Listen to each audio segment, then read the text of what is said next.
I think this is 18 by 24. I'm pretty sure this is 18 by 24.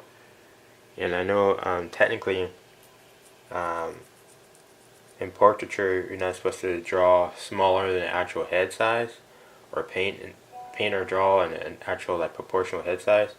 But since it's just like a full body, I'm like, you know what, I'm gonna kind of squeeze it down some. Although it's still fairly large when you compare it to my hand, it's like, that's still so much. Some people have tiny heads, so I guess that works. Well, we'll see how it goes. Okay, cool. Okay, now what I'm doing here is actually I'm coming in and some of the darker areas. This is like a number 2 pencil, simple number 2 pencil. Uh, Darkening some of the areas, and this is the in between from light to dark. And then I'll take the eraser and then um, actually erase through the highlights. It gives this more of a pop, especially because this material, I think the texture working with this material is actually plastic and metal, like these goggles are supposed to be, post-apocalyptic goggles. Um, Although I'm contemplating making some of the areas degraded, like rust has corroded over some of the areas, like more realistic, It might be possible.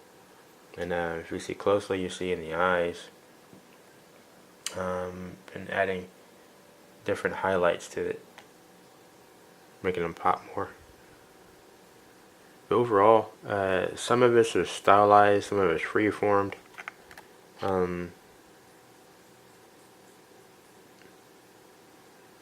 I had a couple of references actually. This reference was just like something I pulled offline just to see the body type, even some of the skeletal cheekbones, kind of like a little more angular. I thought it had more of a dramatic look. And here, you see some of the implied cheekbones, but a little more fleshed out, a little more healthier, but still definitely.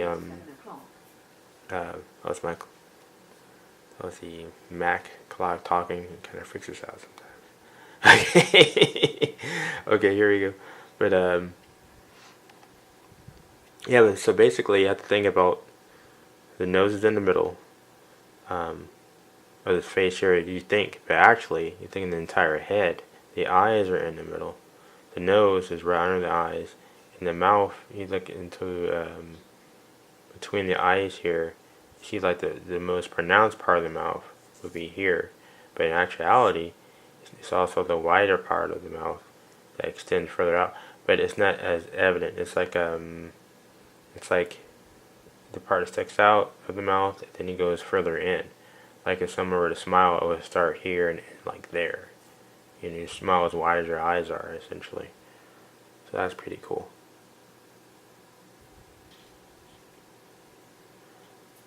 Okay, now I'm actually going to add definitely more texture here. I'm using classic cross-hatching motions. I'm going to long stroke away from the center. I'm thinking this texture, I think with the texture, of course, again, like I said, the surface work with this is going to be like a thick, cottony type shirt with a recessed detail, like going underneath certain areas, like underneath this strap here. So there'd be an overlap of shadow coming in here. If you can kind of see that. Yeah. And that technique, I had to apply it to like everything, going over and then underneath. I'm like looking through the camera. Here we go. Shadow and under shadow. Similar to foreground, middle, and far. You have to get the sense of depth, or the illusion of depth.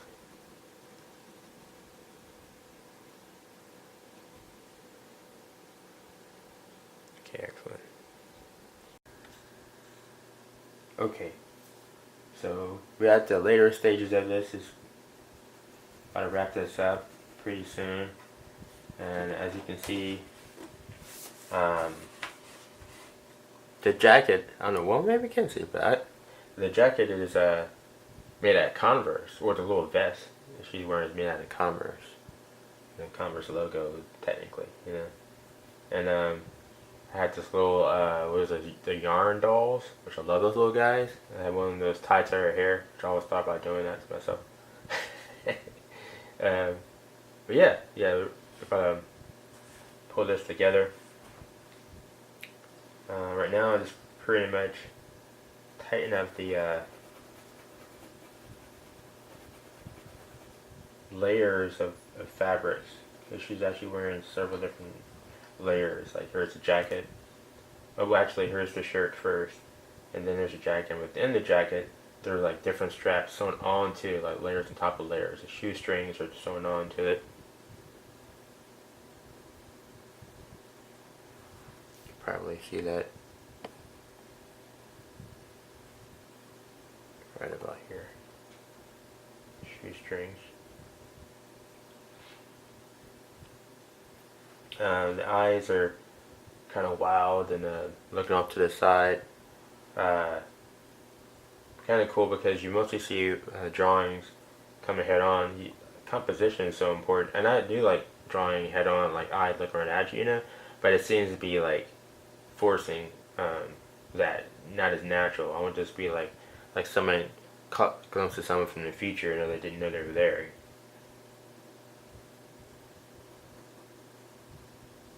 Something like that.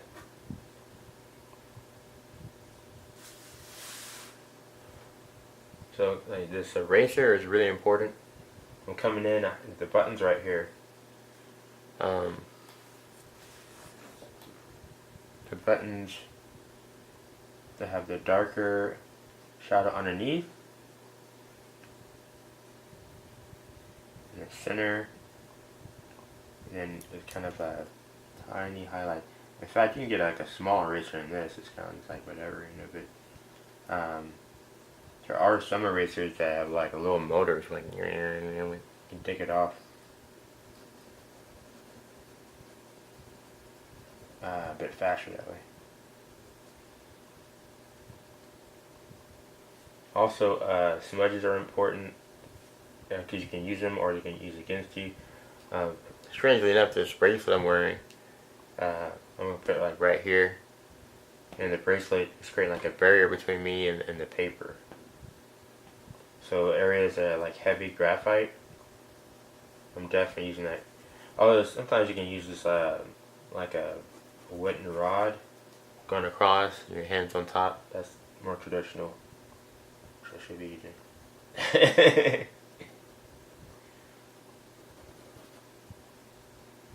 Hand placement is really important right here.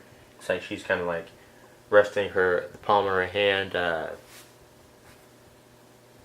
palm of her hand against her left eye. This is raising the eyebrow to go up a tad, which is how it would happen in real life. Your eyebrow will move up some.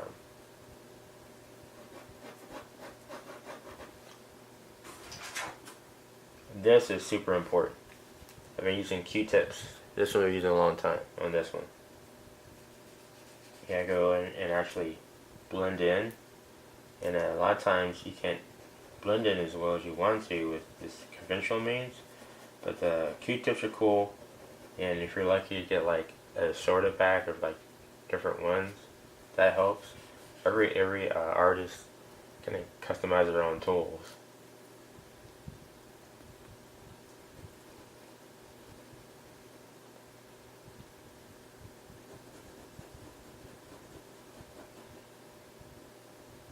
Pen and ink is actually one of my passions too, which I debated if I was going to pen and ink with this one. Just the fact that there's some different textures, it seemed fun to use the graphite, but I technically could have done that with pen and ink. Just like a much different effect, you know, different techniques.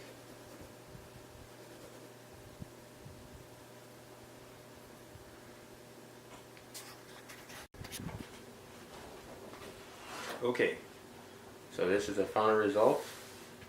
I think everything pretty much came together. Yeah, it was pretty cool. That took pretty much today. What time is it? So that's like 6 hours. Hey, that's not bad. You know, this is a pretty good size. We might stay working at 18 by 24 because that seems to be like the perfect size for me right now. So that's pretty cool. Thanks everybody. I'm also teaching classes how to do this, different techniques, entry level, and also intermediate, um, and at some point advanced. You know, definitely thinking about adding in some live drawing classes. Having the actual model there helps considerably, so that's pretty cool. Thanks again, guys.